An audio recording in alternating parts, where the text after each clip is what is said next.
The first time she stood behind her sister at the altar, no one noticed her. Not truly.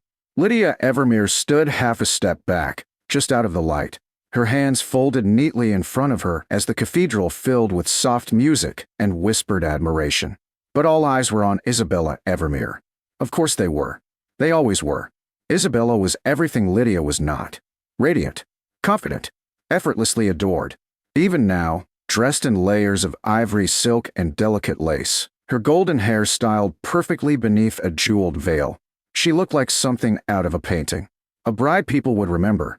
A bride people would envy. A bride chosen by Duke Sebastian Arkwright. Lydia kept her gaze lowered. It had always been easier that way.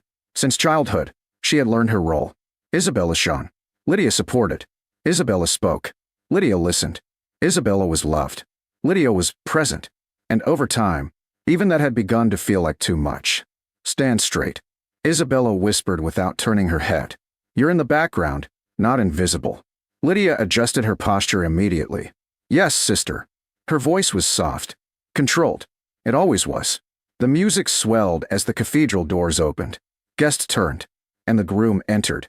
Duke Sebastian Arkwright.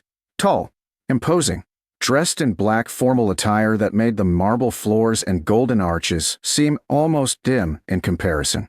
There was nothing soft about him, nothing warm.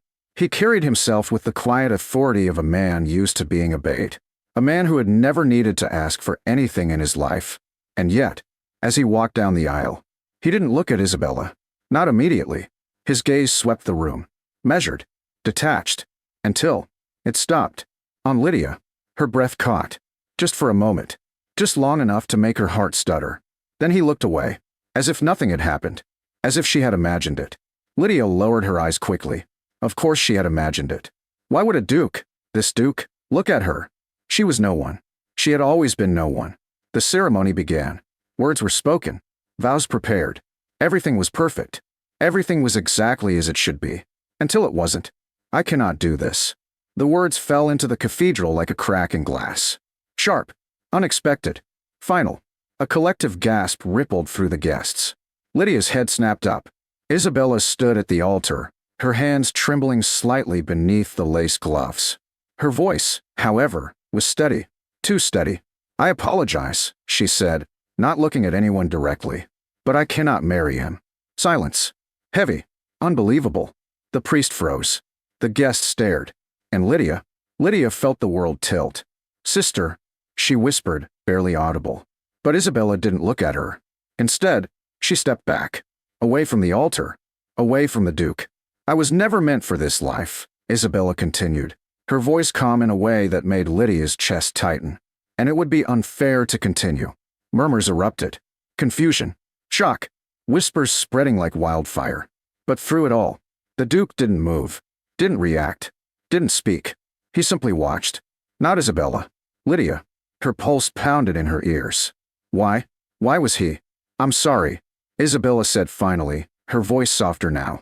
Then, without another word, she turned and walked away.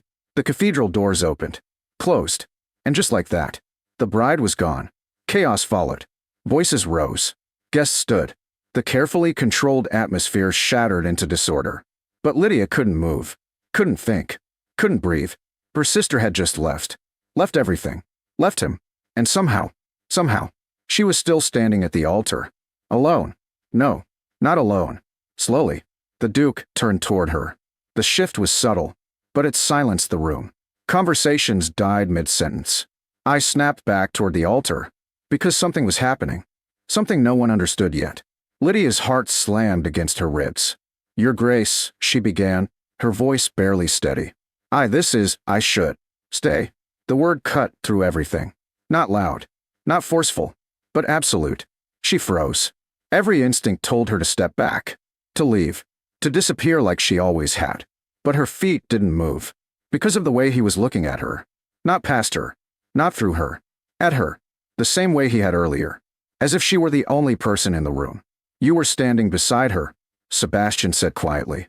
It wasn't a question. Yes, Lydia managed. For how long? She blinked. My entire life. Something flickered in his expression. Brief. Unreadable. Then, good. Her breath caught. What? The Duke stepped closer. close enough that the distance between them felt deliberate, measured. "You know what this role requires," he said. "No, Your Grace. This isn't." "You understand the expectations," he continued, as if she hadn't spoken. "The duties. The weight of the title." Lydia's mind spun. "This is not appropriate," she said, her voice trembling despite her effort to control it. "My sister was the one meant to. She chose to leave." The words were calm, final. "And you stayed." Her chest tightened. "I didn't choose anything," Lydia whispered. Sebastian's gaze sharpened slightly. "Didn't you?" She stared at him.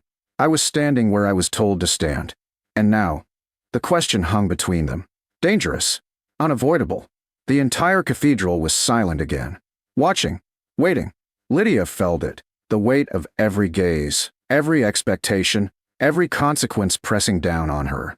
"I am not her," she said softly. "I know." The certainty in his voice startled her. "I will never be her. I don't want you to be." Her breath hitched. "Then why?" Sebastian took one final step forward and lowered his voice just enough that only she could hear. "Because I was never choosing your sister." The world stopped. Completely. Lydia stared at him, her heart pounding so loudly she could barely hear anything else. "That's not possible," she whispered. But his gaze didn't waver, didn't soften, didn't hesitate. "I do not repeat myself," he said. The implication settled over her slowly. Terrifying. Impossible. Real. "You're saying," her voice faltered, "you would still go through with this?"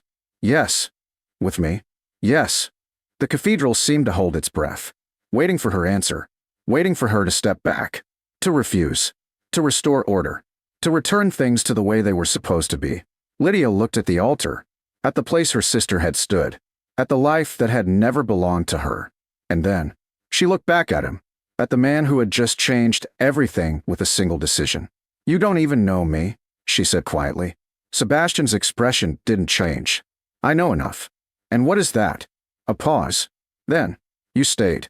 The simplicity of it shook her. Because it was true. She had stayed. When her sister walked away, she had remained. Not out of bravery, not out of desire, but because leaving had never been something she allowed herself to do. And somehow, that had been enough. The priest shifted nervously nearby.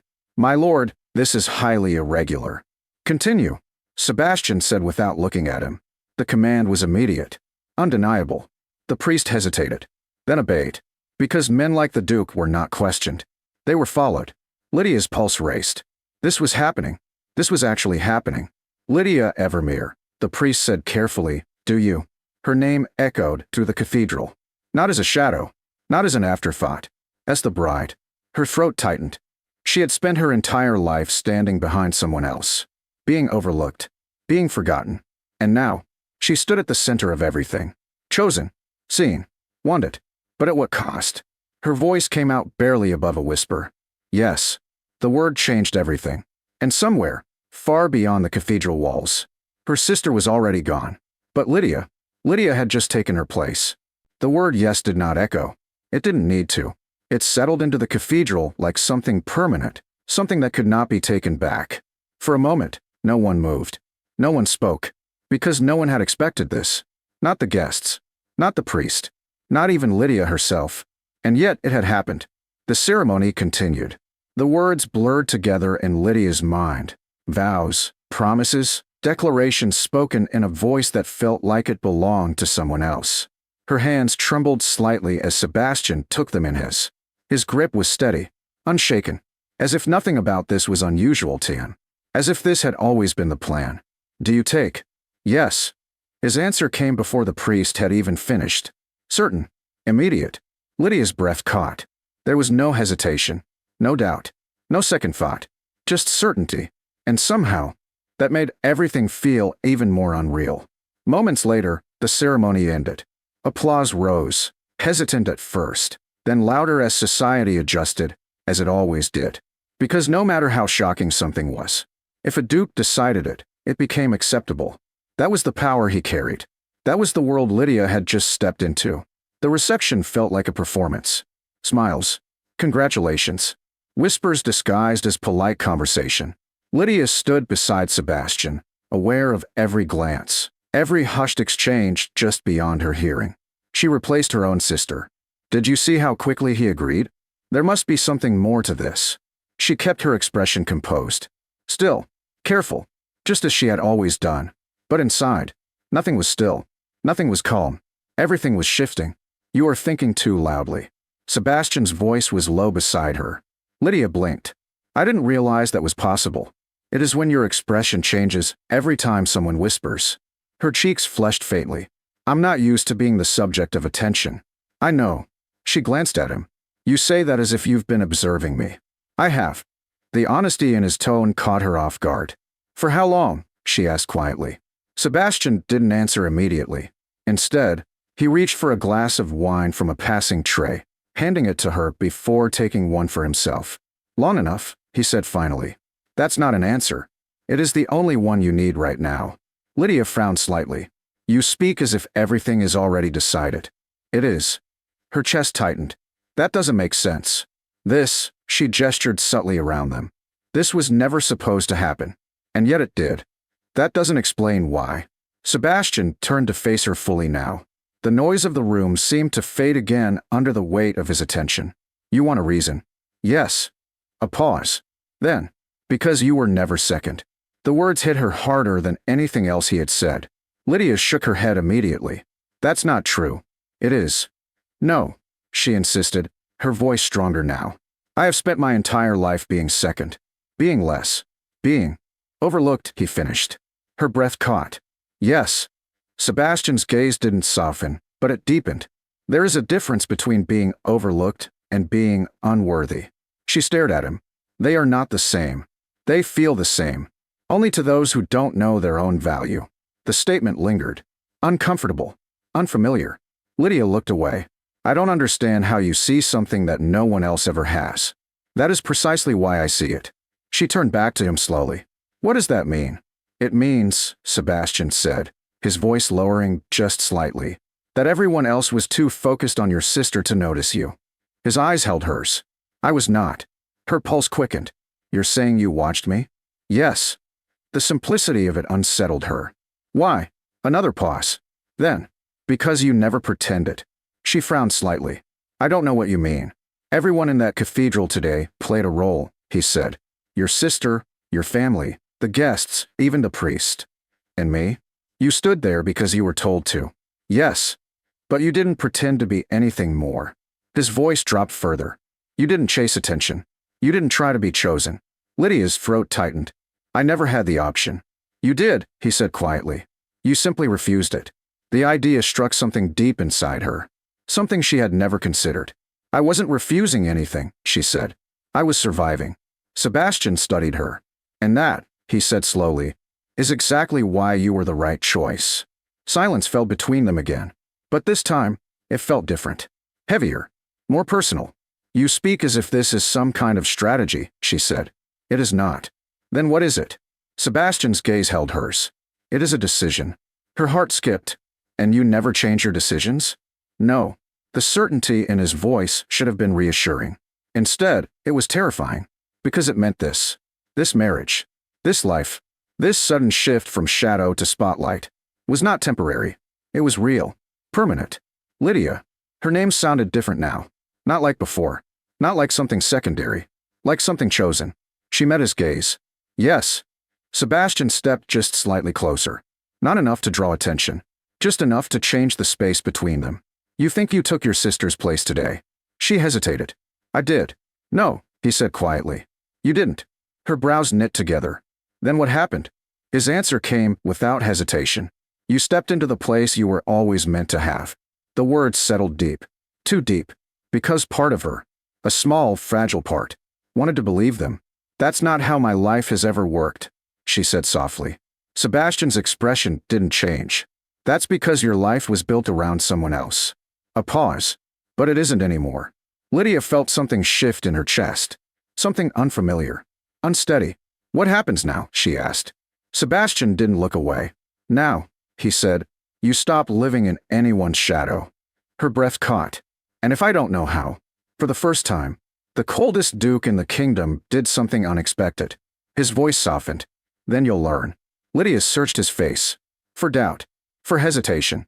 For anything that would make this easier to question. But there was nothing.